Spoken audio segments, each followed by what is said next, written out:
Halo, saya Handoko Wignowargo dari Maestro Consulting, Coaching, dan Communicating untuk Anda semua dalam Serajum Live.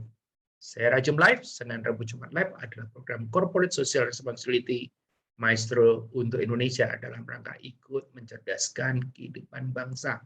Malam hari ini adalah episode ke-214 bercerita tentang cerita Sugiya. Ya, jadi nanti kita akan ngobrol, kita akan membahas film karena hari ini adalah hari Jumat, Friday Night Movie. Teman-teman semua, izinkan saya untuk memulai dengan menggunakan PowerPoint sebagai alat bantunya.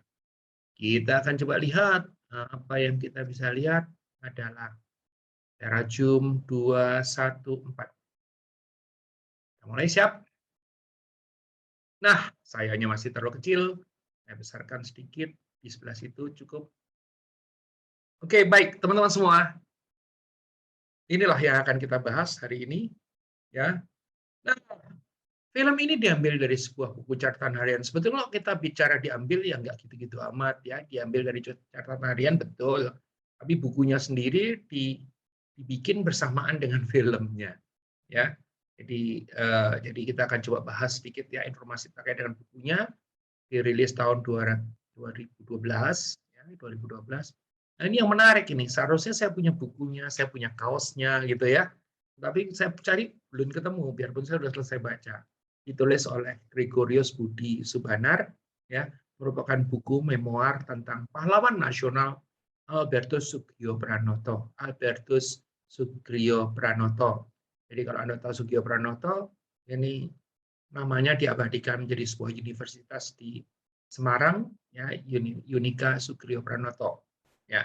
Catatan harian ini merangkum aktivitas Sugio sejak 13 Februari 1947 sampai 17 Agustus 1949. Sebuah periode pendek yang merupakan catatan harian, ya, dari 47 sampai dengan 49. Ya. Baik, teman-teman semua, filmnya sendiri dirilis 7 Juni 2012, film perjuangan yang mengambil cerita dari catatan harian tokoh pahlawan nasional Monsinyur Sugio Pranoto, ya, disutradari oleh Garin Nugroho. 2012 ya, berapa? 9 tahun yang lalu. Teman-teman semua, yang main adalah Nirwan Dewanto yang bermain sebagai Monsinyur Sugio Pranoto, ada Anissa Hertami Kusumastuti yang bermain sebagai Mariam, dan ada Butet Kertarajasa yang bermain sebagai Koster Tugimin. Teman-teman semua, kita akan masuk materi. Sebelum masuk materi, biasa kita itu pakai iklan dulu, ya. Jadi materi-materi kita itu akan direkam dan kemudian dipostingkan di kanal edukasi Handoko Maestro. So please do subscribe ya Handoko Maestro. Kalau Anda sudah subscribe Maestro channel, that will be great. Ya, ini jangan lupa Handoko Maestro-nya juga pasang jempol atau like, ya, tulis komen, share, dan juga pencet bell, ya, agar supaya apa? Agar supaya Anda selalu diberitahu bila ada postingan baru. Nah, sinopsisnya mengisahkan renungan uskup pertama asli Indonesia, yaitu Monsinyur Sugio Pranoto SY, sejak ditahbiskan hingga berakhirnya masa perang melawan Belanda. Ya, kalau Anda tahu bahwa kenapa kok perang melawan Belanda ini nggak berakhir di 45, karena ada agresi militer Belanda pada saat itu. Ya, kemudian ada peristiwa 6 jam di Jogja dan sebagainya. Ya, nah kita akan cerita sedikit. Ya, waktu itu saya sudah singgung juga terkait dengan ini. Ya, terus sinopsis dengan posisinya sebagai seorang pemuka agama. Jadi waktu itu Sugio Pranoto adalah pemuka agama, ya. Sugio Pranoto berusaha untuk melakukan apapun untuk rakyat Indonesia, ya, yang diuraikan menjadi beberapa poin. Mempertahankan gereja yang akan dijadikan markas tentara Belanda. Jadi dia pertahankan gereja itu oleh si Monsinyur Sugio Pranoto, ya. Terus guna apa lagi? Memberikan ceramah-ceramah kebangsaan untuk menguatkan rakyat dan para pejuang. Ya, ini tentu saja di masa-masa tahun 40-an, ya, di mana setelah dan kemudian di masa kemerdekaan adalah karena adanya agresi Belanda. Jadi waktu merdekanya itu kan karena sudah ada Jepang yang masuk. Ya, tapi dalam waktu cuma 3 tahun, 42 sampai dalam 45. Ya, tapi terus kemudian 45 terus kembali lagi Belanda dan kemudian baru benar-benar pengakuan kedaulatan di beberapa tahun selanjutnya. Mendorong gencatan senjata dengan tentara Belanda dan juga Jepang dan memimpin pelayanan terhadap korban perang. Terus memindahkan Keuskupan Semarang ke Yogyakarta untuk mendukung Republik. Jadi pembagiannya pada saat itu adalah bahwa Keuskupan itu ada di Semarang dan kemudian dipindahkan juga ke Jogja untuk mendukung Republik dan mendapatkan pengakuan kemerdekaan Indonesia dari Vatikan, ya, karena biasanya tidak ada tuh yang sebetulnya datang sendiri, semuanya harus diperjuangkan. Teman-teman semua, kita bicara soal behind the scene-nya. Ya. Jadi itu filmnya. Jadi bagi Anda yang belum nonton, silahkan nonton. Filmnya sangat layak untuk ditonton. Saya tidak tahu sekarang Anda bisa mendapatkan di mana, ya. Kalau waktu itu saya ingat ini nontonnya saya di bioskop khusus, ya, khusus nonton tentang Soegija Pranoto ini. Terus ini kita cerita tentang Monsinyur Soegija Pranoto, ya. Monsinyur Soegija Pranoto itu lahir 25 November 1896, ya. Masih di abad 19 nih, meninggalnya 22 Juli 1963.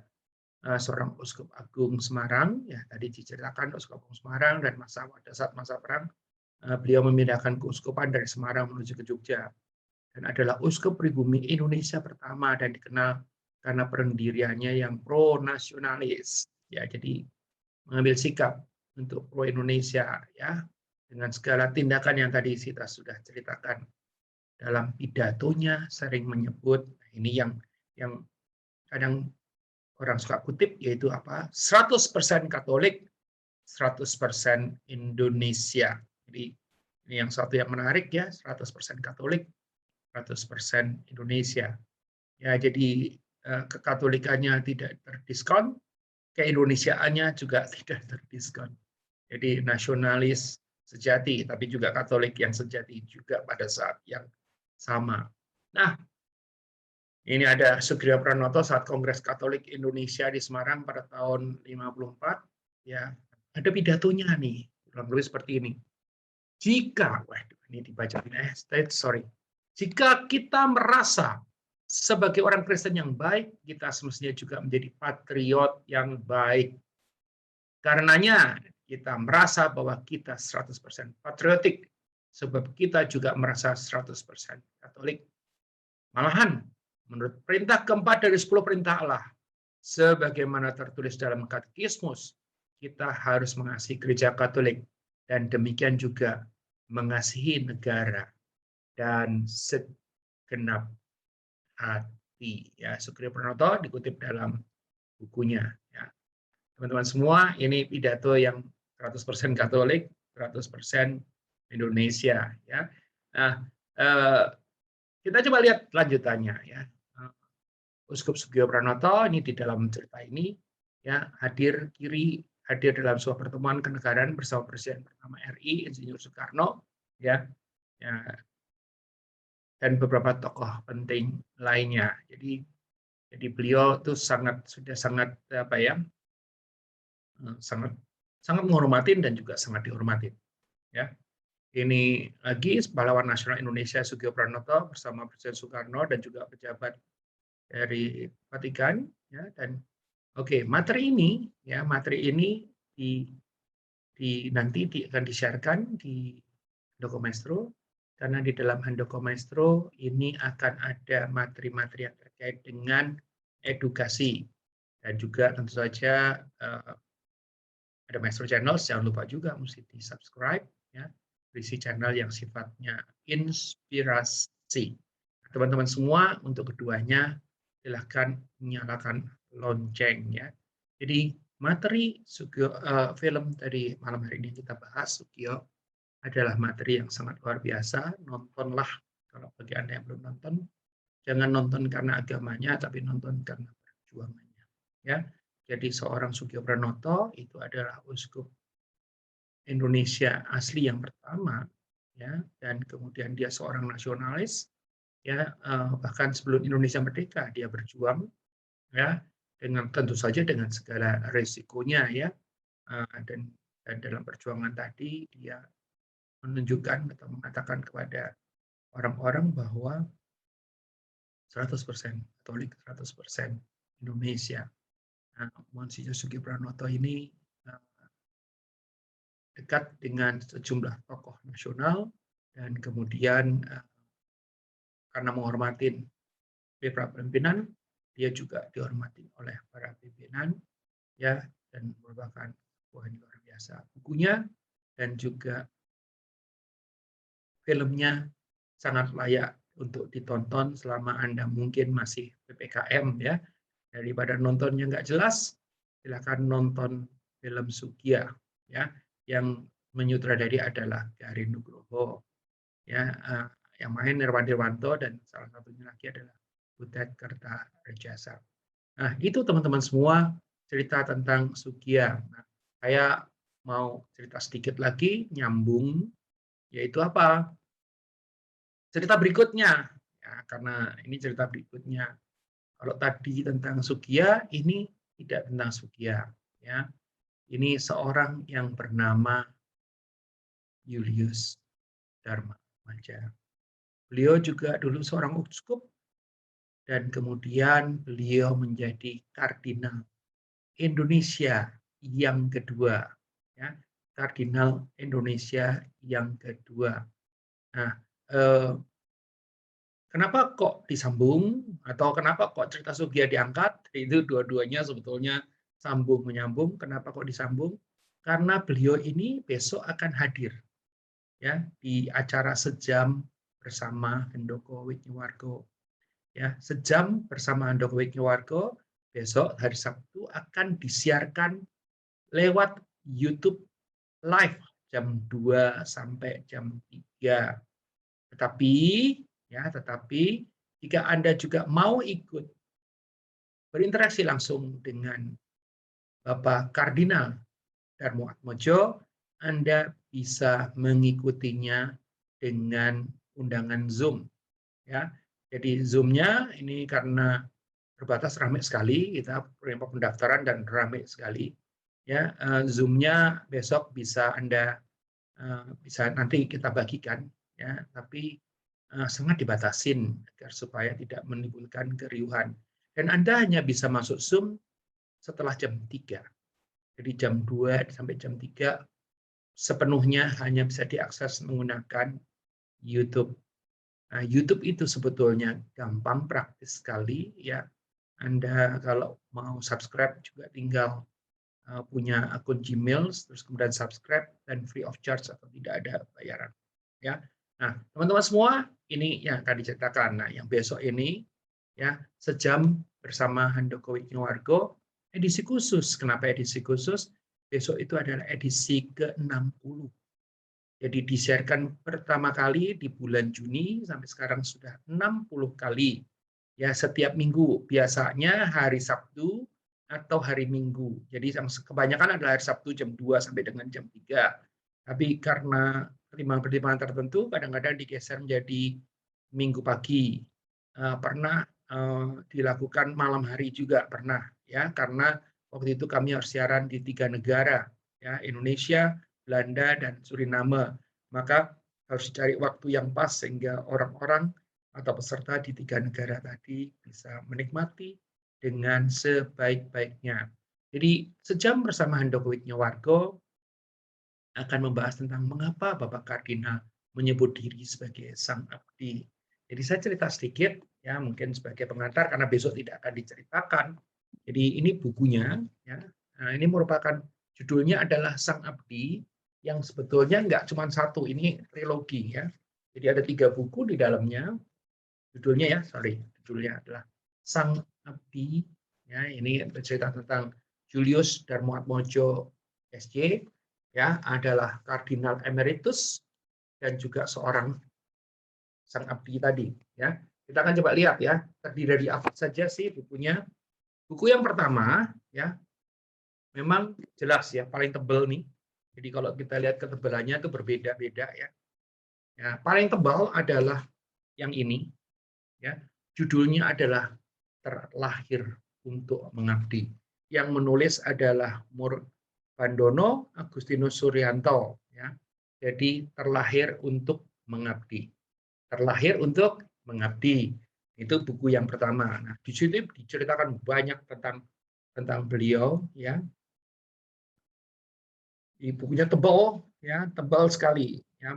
Cerita tentang masa kecil sampai remaja, masuk seminari jadi pastor, menjadi seorang Yesuit, tahbisan meniti tangga lebih tinggi, Uskup Agung Semarang dan kemudian jadi kardinal, Uskup Agung Semarang menjadi Uskup Agung Jakarta, terus kemudian Purnakarya. Dari beliau sekarang sudah Purnakarya atau pensiun, menikmati kesunyian di Emmaus, Giri Sonta, ya.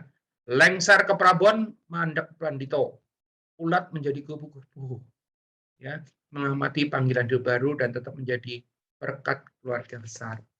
Ini bukunya, ya, Terlahir untuk Mengabdi.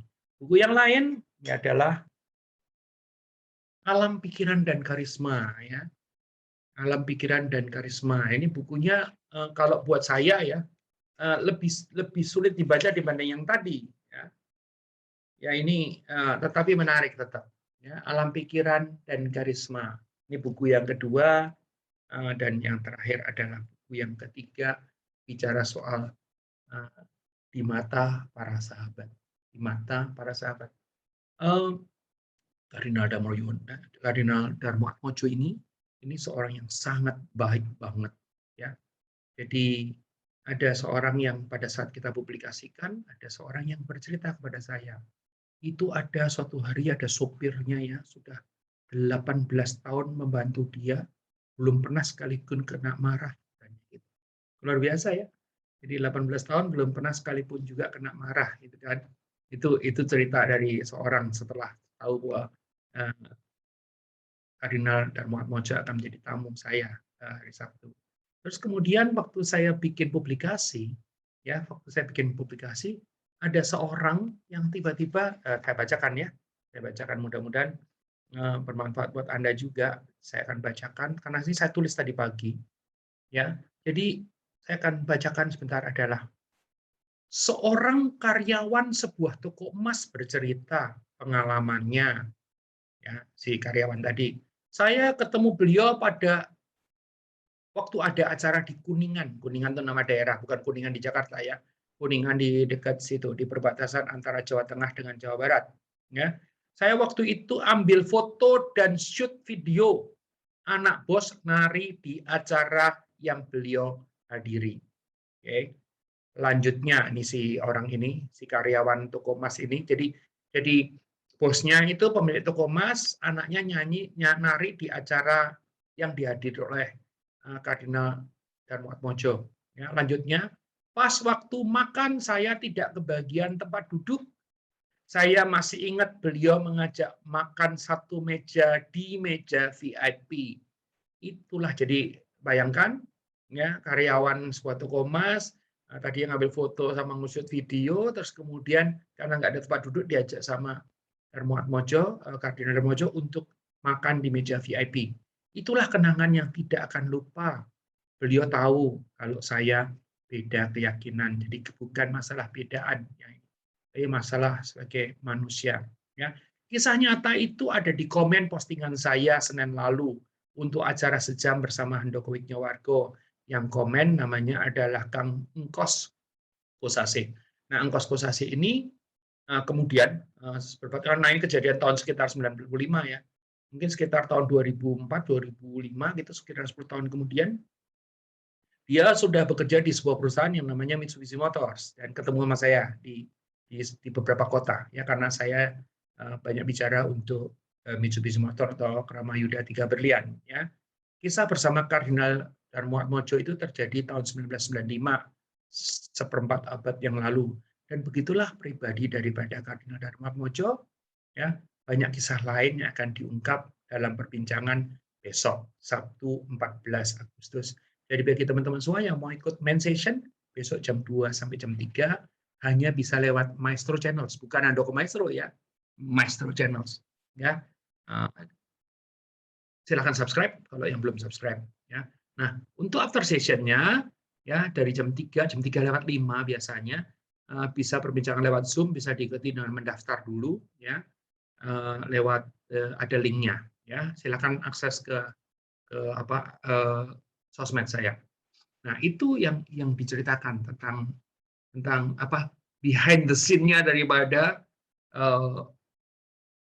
Romo atau Kardinal Darmoatmodjo. Nah, teman-teman semua, sejam bersama Handoko Wignowargo featuring Julius R. Darmoatmodjo, Sabtu 14 Agustus jam 2 sampai jam 3. Judulnya Mengapa Bapak Kardinal Menyebut Diri sebagai Sang Abdi, ya. Nah, teman-teman semua, tadi diceritakan ya buku pertama Kita Lahir untuk Mengabdi, terbit tahun 2015. Menurut saya sudah memuat figur seorang Darmoatmodjo mulai dari kelahirannya, masa kecil, masa menjalani pembentukan diri, sampai pada masuki purna karya yang disusun secara kronologis sampai pensiunnya. Ya. Terus kemudian ada buku tentang Di Mata Para Sahabat, ya terbit di tahun yang sama karena ini trilogi. Ya, penulisnya saja berbeda, membuat figur seorang Julius Darmoatmodjo dari sudut pandang para sahabat yang mengenalnya. Jadi orang-orang menulis tentang beliau. Dan Alam Pikiran dan Karisma terbit di tahun yang sama, yaitu membuat figur seorang Julius Darmoatmodjo dengan menggali-gali nilai-nilai pemikirannya. Jadi oleh karena itu kalau tadi ceritanya tentang kehidupannya gampang dibaca ya, tapi kalau pemikirannya kadang-kadang kita mesti nyari referensi lagi ya. Tapi tiga-tiganya adalah buku menarik dan ini menyatu dalam sebuah trilogi yang judulnya adalah Sang Abdi, yang akhirnya menjadi judul daripada acara kita besok. Mengapa kok menyebut diri sebagai Sang Abdi? Teman-teman semua, nah, tidak hanya itu, ya, tidak hanya itu, ya. Jadi ada pembicaraan atau ada buku lain yang bicara tentang umat Katolik dipanggil membangun NKRI. Jadi kalau tadi kita cerita soal seorang yang namanya Sugio Pranoto yang dikaruniai sebagai pahlawan nasional, sama tidak kurang nasionalisnya adalah Julius Kardinal Darmoatmodjo.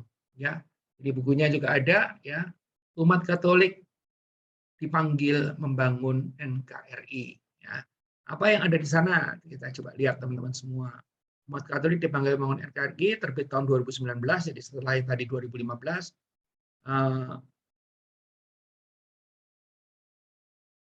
Kalau lihat subjudulnya dikatakan dalam terang iman Katolik mengamalkan Pancasila untuk mencapai damai sejahtera dunia akhirat.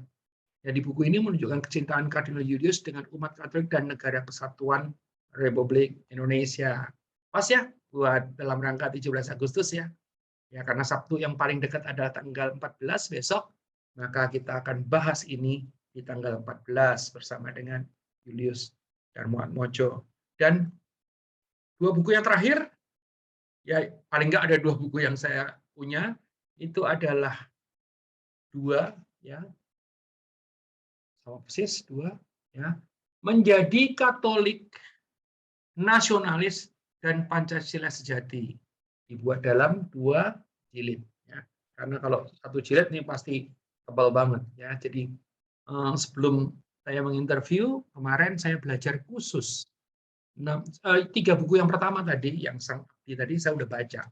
Jadi saya tinggal baca ulang. Tapi yang ini saya tahu tapi belum sempat baca. Jadi akhirnya saya pesan buru-buru, salah. Gini, saya pesan buru-buru dan kemudian saya baca dari sejak 2 minggu yang lalu, ya. Jadi ada 2 minggu yang lalu. Jadi Menjadi Katolik Nasionalis dan Pancasila Sejati. Jadi besok ini momennya menjadi pas banget, pas 17 Agustus, ya. Menjelang 17 Agustus menyambut Republik Indonesia yang ke-76 dan juga menghadirkan seorang yang Pancasilais nasionalis, yaitu Julius Kardinal Darmoatmodjo SY. Ya. Nah, teman-teman semua, ini bukunya, ya, Menjadi Katolik yang Nasionalis dan Pancasilais Sejati.